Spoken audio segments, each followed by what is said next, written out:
আসসালামু আলাইকুম সবাইকে আমার তরফ থেকে ঈদের অগ্রিম শুভেচ্ছা। আশা করি সবাই ভালো আছেন, সুস্থ আছেন। আল্লাহর কাছে সবসময় দোয়া করে আল্লাহ সবাইকে সুস্থ রাখুক, ভালো রাখুক। তো আজকে আমাকে একটা আঙ্কেল ফোন দিয়েছিল।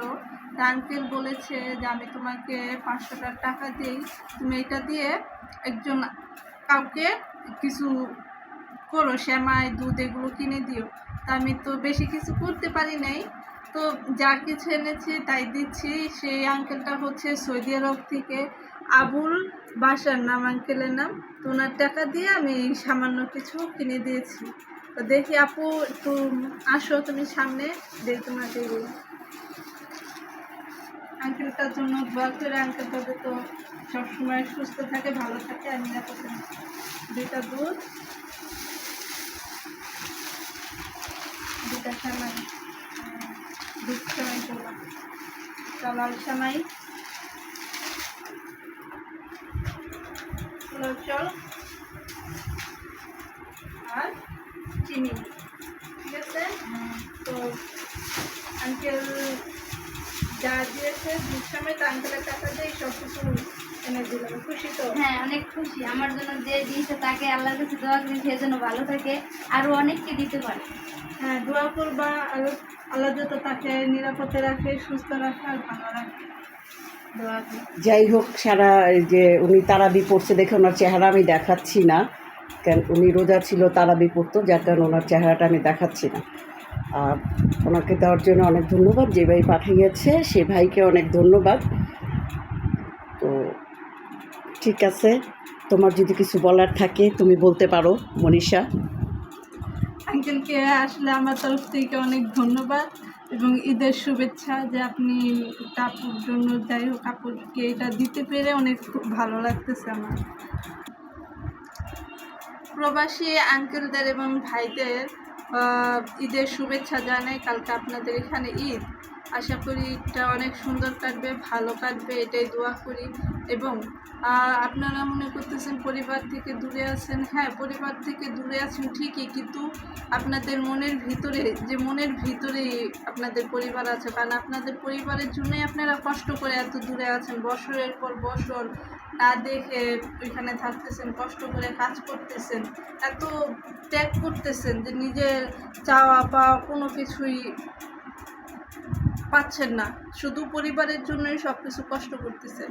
তো ইনশাল্লাহ এক সময় না এক সময় আল্লাহ ভালো ফল দিবে। কথা আছে না যে মিষ্টি একদিন কষ্ট করলে মিষ্টি পাবাই, কষ্টের ফল মিষ্টি আছে। তো সেরকমও এক সময় না এক সময় অবশ্যই ভালো ফল পাবেন ইনশাল্লাহ, দোয়া করি।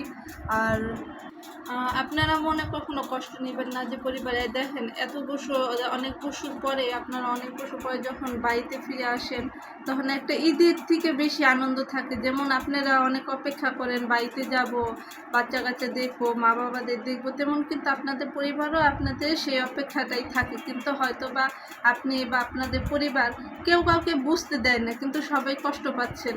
আসলে আমি মনে করি কষ্ট না পাওয়াটাই বেটার মনে করি। কারণ আপনারা যেহেতু ঈদ, এই ঈদের দিন আশা করি আপনার ঈদের দিন ফ্যামিলিতে ফোন। আমি মনে করি যে যে সবাই কষ্ট পায়, অনেকে কষ্ট পেয়ে না খেয়ে থাকে, মন খারাপ করে থাকে, এটা করা আসলে ঠিক না। দেখেন ওইখানে কিন্তু আপনাদের কাছে কেউ নেই, বা বাবা মা বা স্ত্রী কেউ কিন্তু আপনাদের কাছে নেই। তা আপনাদের সহায়তা আপনাদের নিজেরই করতে হবে।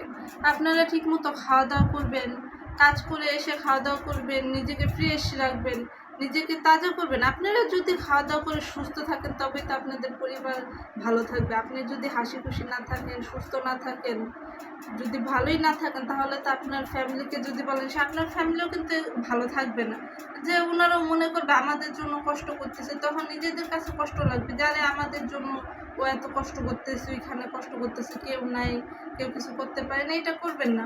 যেমন আপনি যদি সুস্থ থাকেন, ভালো থাকেন, ঠিকমতো খাওয়া দাওয়া করেন, হাসি খুশি থাকেন, এটা কিন্তু আপনাদের পরিবার জানতে পারলেও তারাও কিন্তু একটা খুশি থাকবে যে না আমার সন্তানটা বা আমার হাজব্যান্ডটা বা আমার ভাইটা এরকম, মানে ফ্যামিলি মনে করবে যে না উনি ভালো আছে, ও ভালো আছে, তাহলে আমরাও ভালো থাকি, সমস্যা নেই। তো এটা করবেন না। কালকে যেহেতু আপনাদের ঈদ, আমি আশা করি যে আপনারা ফোন দিয়ে সুন্দরভাবে কথা টথা বলবেন, ফ্যামিলির সাথে কথা বলবেন, হাসি খুশি থাকবেন, দেখবেন ভালো লাগবে সব কিছু। যখন আপনারা বাংলাদেশে ফিরে আসেন তখন কিন্তু ঈদের থেকে অনেক বড় কিছু পাওয়া হয় পরিবারের কাছ থেকে।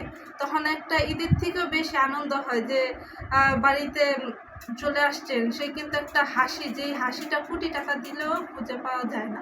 একটা মিষ্টি যে হাসিটা, যে এত বছর পরে বাংলাদেশে আসছেন, যে এত বছর পরে সামনে পেয়ে যেই কষ্ট দুঃখ যা কিছুই করছেন এত বছর আপনি করছেন বা আপনার পরিবার করছে, সে কিন্তু এক নিমিষে ধুলে মিশে যায় যখন আপনাকে কাছে পাওয়া হয় এত বছর পরে।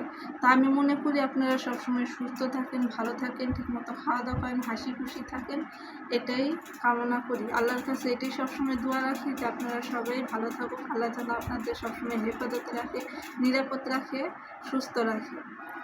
তো ভালো থাকবেন সবাই। আর আমার কোনো কথায় কষ্ট পেয়ে থাকলে বা আমার কোনো ভুল ত্রুটি হয়ে থাকলে আমাকে ক্ষমা করে দেবেন। আমি ছোটো মানুষ, আমি হয়তো সুন্দর করে সাজিয়ে কথা বলতে পারি না, তবে যদিও আমার কোনো কথা কষ্ট পেয়ে থাকেন তাহলে আমাকে ক্ষমা করে দেবেন। আসসালামু আলাইকুম।